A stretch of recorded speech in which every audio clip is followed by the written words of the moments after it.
bir çare bulunmuyor. Vatandaşlarımızdan ricam, öncelikle tamam diye ifade ettiğimiz temizlik, maske, mesafe kurallarına en sıkı şekilde riayet etmeleridir. Aynı şekilde belirlediğimiz salgın tedbirlerine de harfiyen uyulmasını bekliyoruz.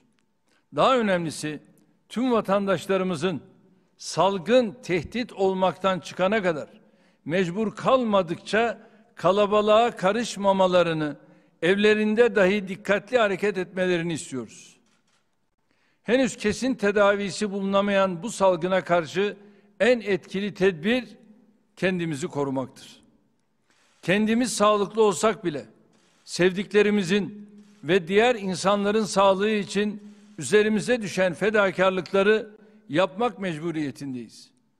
Mevsim itibariyle soğuk algınlığı ve gripin de artması sağlık sistemimizin üzerindeki yükü ağırlaştırmıştır. Sağlık çalışanlarımızın canla başla ortaya koydukları gayrete en büyük teşekkürümüz onlara ilave bir yük getirmemek olacaktır. Hastanelerimizdeki doluluk oranlarını ne kadar aşağıda tutabilirsek salgınla mücadelede kendimizi o derece güvende hissederiz. Bunun için salgın tehdidinin en az fiziki güvenlik tehditleri kadar önem kazandığını özellikle söylüyorum, unutmadan 83 milyon hep birlikte seferberlik ruhuyla hareket etmemiz gerekiyor. Salgınla mücadele çalışmalarını ve sağlık çalışanlarımızın gayretlerini değersizleştirme niyetiyle yapılan spekülasyonlara karşı da dikkatli olmalıyız. Bozgunculuğu meslek haline getirmiş bir kesimin gerçeklerle yalanları harmanlayarak kamuoyunu zehirleme çabalarını boşa çıkarmak hepimizin görevidir. Pek çok ülkenin sağlık sisteminin ve altyapısının yetersizliği sebebiyle maruz kaldığı toplumsal kargaşa iklimine bizi de sürüklemek isteyenlerin oyunlarına gelmeyeceğiz. Nice mücadelelerden alnının akıyla çıkan Türkiye, salgın karşısında verdiği mücadeleyi de Allah'ın izniyle mutlaka kazanacaktır. Bu dalganın üstesinden geldiğimizde inşallah aşı sürecinin de başlamasıyla kontrolü ve yönetilmesi daha kolay bir mücadele dönemine gireceğiz. Önümüzdeki bahar aylarından itibaren bu küresel sağlık krizini geride bırakmaya başlamış olmayı ümit ediyoruz. Aşı konusunda dünyadaki gelişmeleri yakından takip ediyoruz. İnsanlar üzerinde kullanılma aşamasına gelen her aşıyla yakından ilgileniyor, gereken bağlantıları derhal kuruyoruz. İlk etapta 50 milyon dozluk bir anlaşma yapmış bulunuyoruz. En başından beri söylediğimiz gibi vatandaşlarımız herhangi bir ücret ödemeden aşıya erişebileceklerdir. İnşallah önümüzdeki aydan itibaren sağlık çalışanlarından başlayarak bu aşının uygulaması yapılacaktır. Gönüllülerin kullanımı aşamasına gelen yerli aşı çalışmalarını da gün gün izliyoruz. Bu süreçte ihtiyacımız olan vakti milletimizle birlikte tedbirlere sıkı sıkıya uyarak kazanmamız gerekiyor.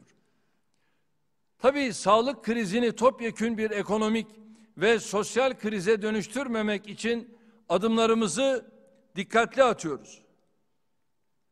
Hem halkımızın sağlığını en üst düzeyde korumayı hem de üretimi, ticareti, istihdamı, eğitimi, sosyal hayatı sürdürmeyi birlikte sağlayacak yöntemler bulmaya çalışıyoruz. Bu anlayışla kabine toplantımızda ilave tedbirleri istişare ettik. Yaptığımız kapsamlı değerlendirmeler sonunda hafta içi her gün gece saat 21 ile sabah 5 arasında genel sokağa çıkma sınırlaması uygulanacaktır. Bu kısıtlama hafta sonları, cuma akşamı 21'den pazartesi sabahı saat 5'e kadar kesintisiz devam edecektir. Yani cumartesi, pazar artık evlerimizdeyiz. Üretim, tedarik, lojistik, sağlık, tarım, orman gibi genelgede yer alacak sektörler bu kapsamın dışındadır. Market, bakkal, kasap, manav gibi işletmeler ile eve paket hizmeti veren yerler belirlenecek saatler çerçevesinde hafta sonu kısıtlamasının dışındadır. Restoranlar paket servis haricinde hizmet veremeyecektir. Daha önceki genelgelerde belirtilen istisnalar hariç 65 yaş üstü ve 20 yaş altı toplu taşıma araçlarını kullanamayacaktır. Umumi hıfzı sıha kurulları illerdeki toplu taşıma hizmetlerinde salgının yayılmasına yol açan aksaklıkların tespiti ve giderilmesi amacıyla gereken tedbirleri alacaktır. Ana sınıfı ve benzeri eğitim kurumlarının faaliyetlerine ara verilecektir. Milletimizden salgının evlerde bulaşma oranının arttığını göz önünde bulundurarak tehdit geçene kadar misafir kabulüne ara vermelerini özellikle rica ediyorum. Evlerde gün, mevlid, taziye, yılbaşı kutlaması gibi insanların bir araya geleceği etkinlikler yapılamayacaktır. Cenaze namazları, yakınları dahil en fazla 30 kişi ile kılınacak, nikahlar da yine bu sayıyı geçemeyecektir. Hamam, sauna, masaj salonu, yüzme havuzu, Luna Park gibi yerler faaliyetlerine ara verecektir. Umumi hıfzı sıha kurulları her alışveriş merkezi ve semt pazarı için aynı anda kabul edebilecekleri müşteri sayısını tek tek belirleyecektir. Ayrıca alışveriş merkezlerine girişte HES kod uygulamasına geçilecektir. Kalabalık caddeler ile meydanlara girebilecek kişi sayısı yine Umumi Hıfzı Sıha Kurulu kararıyla sınırlanabilecektir. Umumi Hıfzı Sıha Kurulu'nun belirleyeceği zorunlu hizmetler dışındaki kamu kuruluşlarının mesai saatleri 10 ile 16 arası olarak uygulanabilecektir.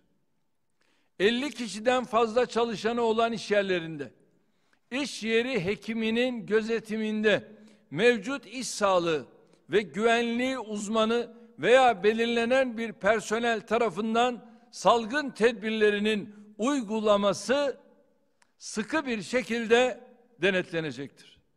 Bu hususlarla ilgili detaylar İçişleri Bakanlığımızın yayımlayacağı genelgede yer alacak ve salı akşamından itibaren uygulanmaya başlayacaktır.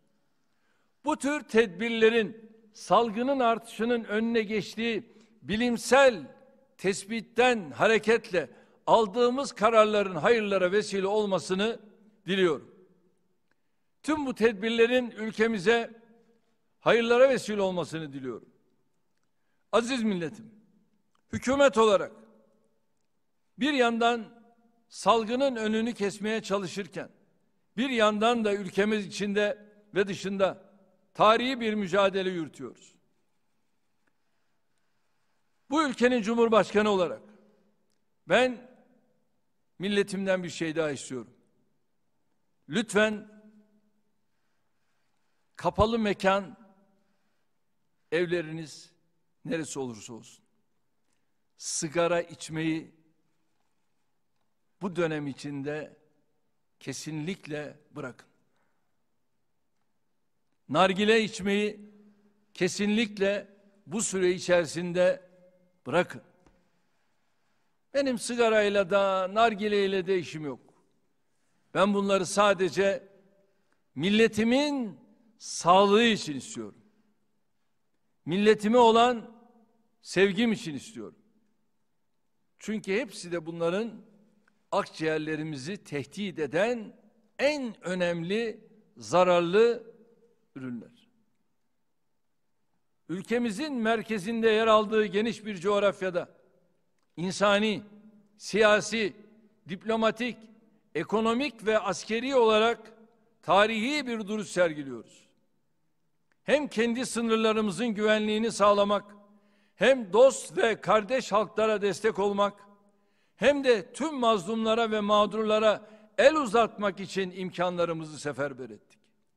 Hayata geçirdiğimiz bağımsız, onurlu ve vicdanlı politikalar sebebiyle içeride ve dışarıda uğradığımız saldırıları Allah'ın yardımı ve milletimizin desteğiyle birer birer boşa çıkartıyoruz. Dışarıda ülkemize karşı açılan cephelerin, kurulan tuzakların, sergilenen vicdan ve ahlak dışı tutumların sebeplerini gayet iyi biliyoruz. Asırlık oyunları bozan, asırlık hesapları alt üst eden, asırlık düzenleri yıkan, zihinlere vurulan, asırlık zincirleri kıran Türkiye'ye elbette bunun bedelini ödetmek isteyenler olacaktır. Ülke ve millet olarak bunların hepsini de göğüslemeye evelallah hazırız. Bizi asıl üzen, içeride karşımıza çıkan tuhaf manzaradır. Açık konuşmak gerekirse, Türkiye'de ekmeğini yiyip vatanına düşmanlık besleyen, havasını soluyup ezanından ve bayrağından nefret eden, sefasını sürüp insanını sevmeyen bir kesim var. Bunlar zahirde demokrat, insancıl, hoşgörülü gözükür ama hakikatte faşistin, darbecinin, vesayetçinin önde gidenleridir. Bunlar zahirde çok çalışır gözükür ama esasda hiçbir şey üretmez. Bunlar çok konuşur ama aslında hiçbir şey söylemez. Bunlar dünyayı çok bilir gibi davranır ama hiçbir şeyden haberleri yoktur. Bunlar sürekli bağırır ama hiç dinlemez. Bunlar yalanda ve iftirada sınır tanımaz ama sıra gerçeklere gelince hemen arkasını döner. Bunlar demokrasiyi milletin iradesinde değil, yurt dışından gelen sinyallerde arar. Bunlar etrafına kin ve nefret saçmaktan kalbi kurumuş, ruhu kararmış, gözü körleşmiş, dili çatallaşmış bir güruhtur.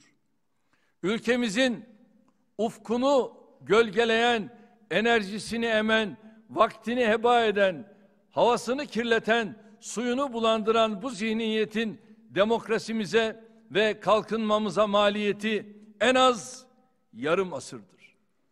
Milletin gönlüne girerek iktidara ulaşmak yerine dışarıdan dolanarak gelmenin peşinde olanlara hak ettikleri cevabı yine milletimiz verecektir. Gerçi millet her seçimde kendilerine sandıkta hak ettikleri cevabı vermiştir ama onların gündemi ve derdi hep başkadır. Siyaset, toplum ve sandık mühendisliği hesaplarına öyle dalmış durumdalar ki milleti görecek halleri bile yok. Üstelik bunlar milleti içe saymakla kalmayıp ülkenin temel değerlerine ve kurumlarına saldırmayı da adet edindiler. CHP'lilerin sık sık yaptığı son olarak bir milletvekilinin pervasızca tekrarladığı Türk Silahlı Kuvvetleri'ni hedef alan bühtan, bu zihniyetin başlı başına bir milli güvenlik meselesi haline dönüşmekte olduğunun işaretidir. Aziz milletim, tek parti diktasının ardından sırtını ancak vesayete ve darbecilere dayayarak iktidara gelebilen bir partinin Türk Silahlı Kuvvetleri düşmanlığını gayet iyi anlıyoruz.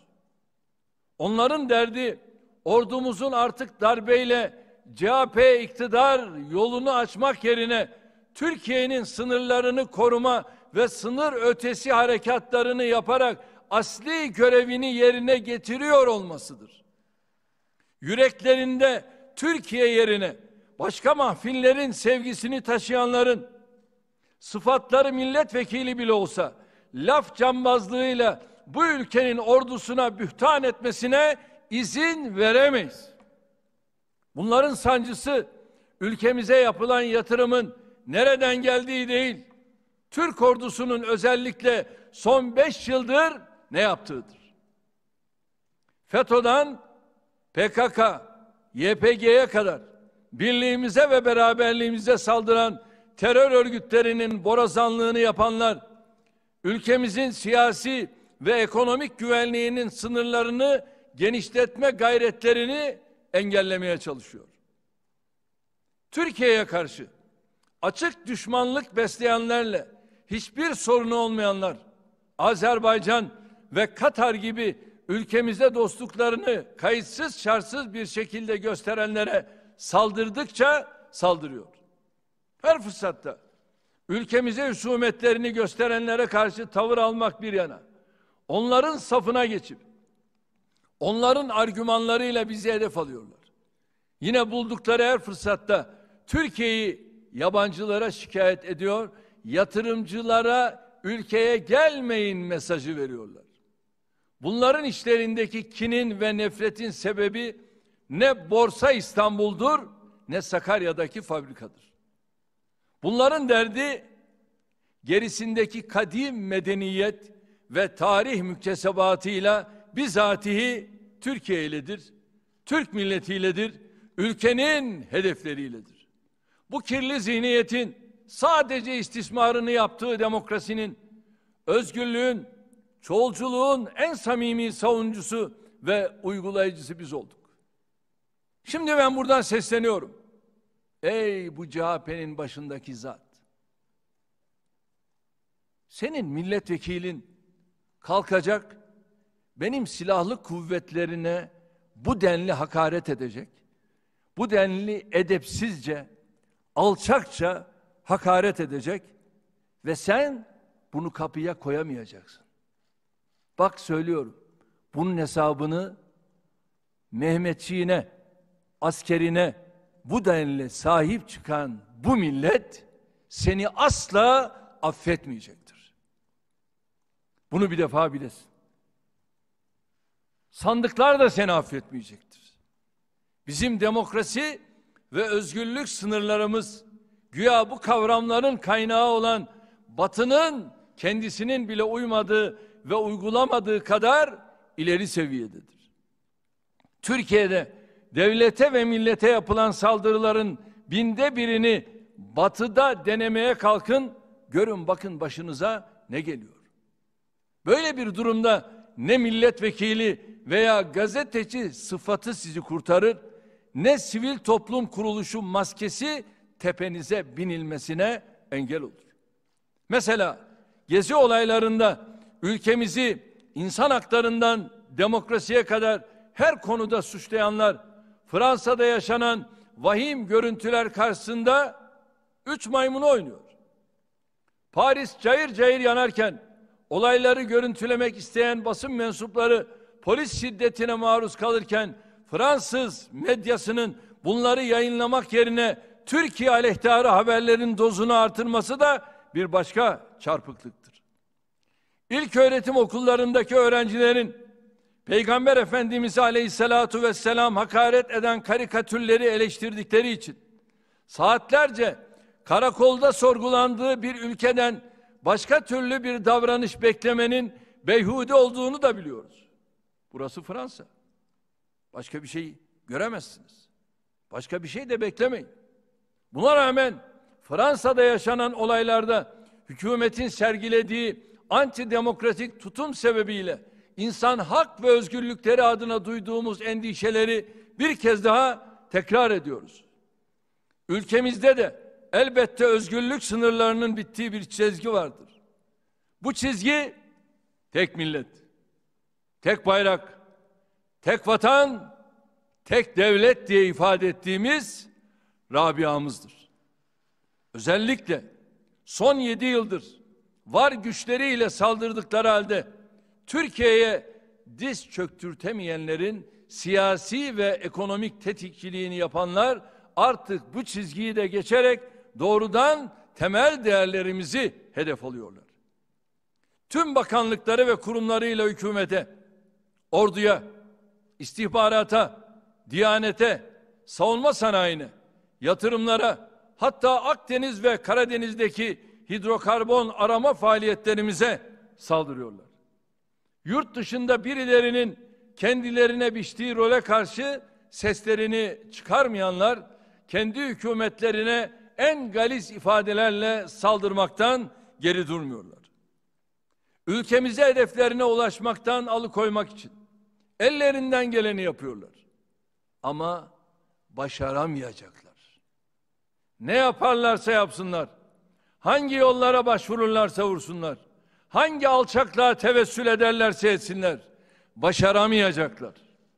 Çünkü bu millet Çanakkale'den 15 Temmuz'a kadar her dönemde 1000 yıllık vatanından asla vazgeçmeyeceğini, bayrağını indirtmeyeceğini, ezanını susturtmayacağını, istiklalinden vazgeçmeyeceğini göstermiştir. Ziya Paşa'nın dediği gibi, zalimlere er geç dedirtir kudreti Mevla.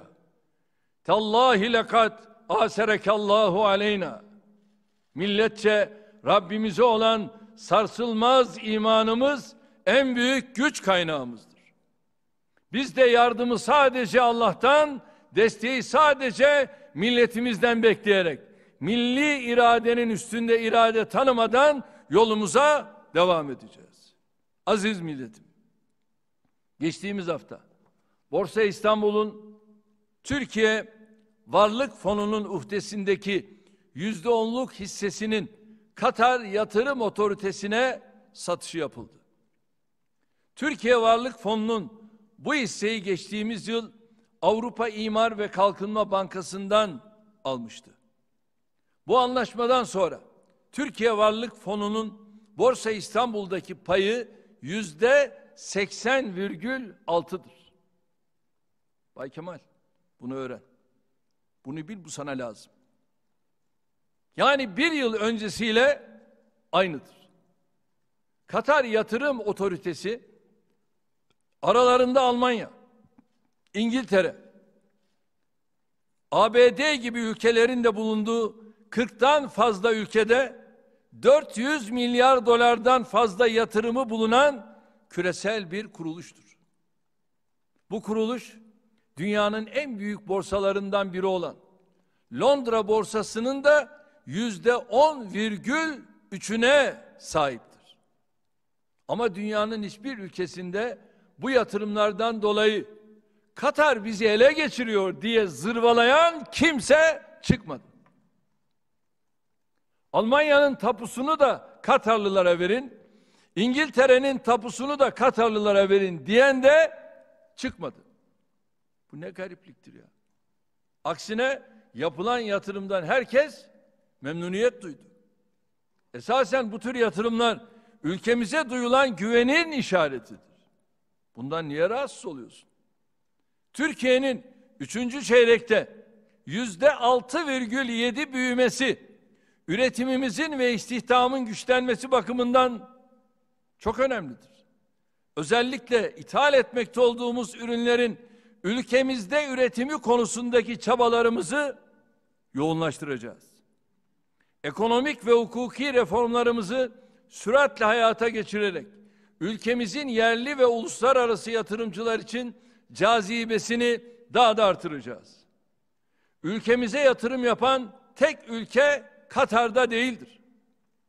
Son 15 yılda ülkemizde doğrudan yatırımı bulunan ülkeler arasında Hollanda 1. sırada yer alıyor. Onu Amerika ve İngiltere takip ediyor. Katar ise 17. sıradadır. Bilindiği gibi hükümetlerimiz döneminde uluslararası yatırımcıları Türkiye'ye getirmek için çok gayret sarf ettik. Aynı şekilde Türk yatırımcılarımızın yurt dışında yatırım yapmalarını da teşvik ettik. Çünkü uluslararası sermaye yatırımları hem yatırım yapan ülkeye hem de yatırım yapılan ülkeye ekonomik fayda sağlıyor. Ama şimdi CHP ve bir kısım medya çıkmış, Katar Yatırım Otoritesi Borsa İstanbul'a ortak oldu diye ortalığı birbirine katıyor. Halbuki 2015 yılından 2019 yılına kadar Avrupa İmar ve Kalkınma Bankası Borsa İstanbul'un %10 ortağıydı. Aynı şekilde 2018 yılına kadar da Amerikalı Nasdaq Borsa İstanbul'un %7 ortağıydı. Peki o zaman niye Avrupa Türkiye'yi ele geçiriyor, Amerika Türkiye'yi ele geçiriyor diye yaygara koparmadınız? Biz hiçbir zaman yatırımcının kimliğini sorgulamadık. Bunun rengi nedir? Dini nedir? Sormadık. Çünkü paranın rengi, dini yoktur. Para paradır. 28 Şubat'ta olduğu gibi sermayeyi renklere bölenlerden de olmadık. Borsa İstanbul'a değer katan, Avrupa İmar ve Kalkınma Bankası da olsa, Nasdaq da olsa, Katar Yatırım Otoritesi de olsa bizim için makbuldür ve teşekküre layıktır.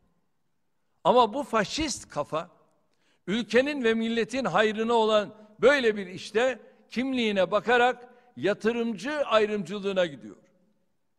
Sadece bu örnek dahi milletimizin CHP ve onun kuyruğuna takılanlara ülkeyi niçin emanet etmediğinin ve etmeyeceğinin en açık göstergesidir. Tabii bunların niyeti hiçbir zaman Türkiye'nin çıkarlarını savunmak olmadı. Salgını istismar ederken de, yatırımlara karşı çıkarken de bunlar milleti düşünmediler. Tek gayeleri, ülkeye yatırım gelmesini engelleyerek milletin sıkıntıya düşmesini sağlamaktır. Ülkesinin felaketinden kendine iktidar çıkarmaya çalışanları bu millet affetmeyecektir. Darbecilerden arınıp vatan savunmasına sıkı sıkıya sarıldığı için ordusuna hakaret edenleri bu millet affetmez. Sırf kendisi gibi düşünmüyor, kendisini desteklemiyor diye öğretmeninden işçisine, hakiminden polisine, esnafından iş adamına kadar herkese hakaret etmeyi siyaset sananı bu millet affetmez. Bize ilim öğreten öğretmenlerimize hakaret edeni bu millet affetmez.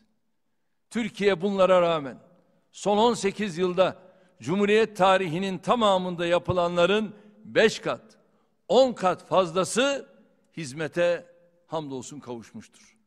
İnşallah bunlara rağmen de 2023 hedeflerine ulaşacak, 2053 vizyonunu hayata geçirecektir. Biz yatırımlara devam ediyoruz. Açılışlarımızı yapmaya devam ediyoruz. İnşallah şimdi de Ankara'da dev opera binamızı inşallah Perşembe akşamı açılışını yapacağız ve bununla birlikte Türkiye'de ilk dev opera binamızı Ankara'mıza kazandırmış olacağız. Tabii ki bu töreni bütün şu andaki Covid şartlarını dikkate alarak çok az sayıda katılımla yapacağız. Normalde 2000'i aşkın davetlinin gelebileceği bir yer olmasına rağmen biz bunu 300 kişilik bir katılımla bunu yapacağız. Bütün derdimiz bu yatırımlar bir kenarda kalmasın. Biz bir taraftan yatırımları açalım, bir taraftan yolumuza devam edelim ve yine hafta sonu telekonferans sistemiyle Türkiye'nin değişik yerlerinde bitirdiğimiz otoyolların, viyadüklerin, bütün bunların da açılışlarını yapacağız ve benim vatandaşım, benim halkım nerede, hangi iller birbirine bağlanıyor, otoyollarla nasıl birbirine bağlanıyor, bunları da izlesinler istiyoruz. Bu hastalık bizi engelleyemeyecek. Biz yolumuza devam edeceğiz. İnşallah bütün tedbirlerimizi, başta hastanelerimiz olmak üzere, aşı noktasında attığımız adımlar olmak üzere bütün bu tedbirleri alıyoruz. Ve işte görüldüğü gibi bu akşam açıkladım.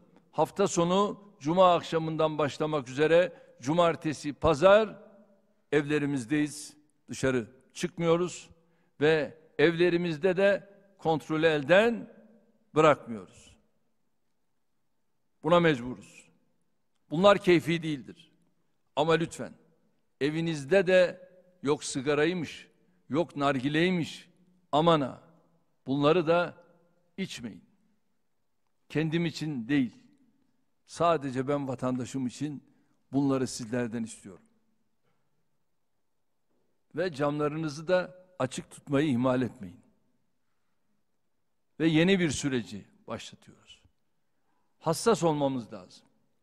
Dikkatli olmamız lazım. Ve bu konuda da atacağımız adımlarla, alacağımız tedbirlerle şimdi şurada 1 ay, 2 ay içinde aşılarımız inşallah geliyor ve bunları da ücretsiz olarak biz tüm halkımıza dağıtımını yapacağız. Şimdi bütün bunlar için bize bir şey lazım. Lazım olan tek şey şu: hep beraber birlik lazım. Beraberlik lazım. Kardeşlik lazım. Ne diyor şair? Birbirimize kardeşim derken neden su içiyor gibiyiz? Birbirimize kardeşim derken neden türkü söylüyor gibiyiz? Birbirimize kardeşim derken neden doyuyor gibiyiz? Evet, biz su içer gibi, türkü söyler gibi, doyar gibi birbirine kardeşim diyen 83 milyonluk bir Türkiye hayaliyle yolumuza devam edeceğiz. Sözlerime son vermeden önce, bu yıl yağışların neredeyse yarı yarıya azalmış olması sebebiyle karşı karşıya bulunduğumuz kuraklık tehlikesine dikkat çekmek istiyorum. Son 18 yılda inşa edip hizmete açtığımız 585 baraj sayesinde şu ana kadar kuraklığın etkilerinin günlük hayata yansımasının önüne geçtik. Yağışların mevsim normallerine dönmesi halinde yine bir sıkıntı inşallah yaşamayacağız. Ancak her ihtimale karşı milletimizden su kullanımında tasarrufa önem vermelerini istiyorum. Bu duygularla bir kez daha hepinizi sevgiyle, saygıyla selamlıyor. Hayırlı akşamlar diliyorum. Kalın sağlıcakla.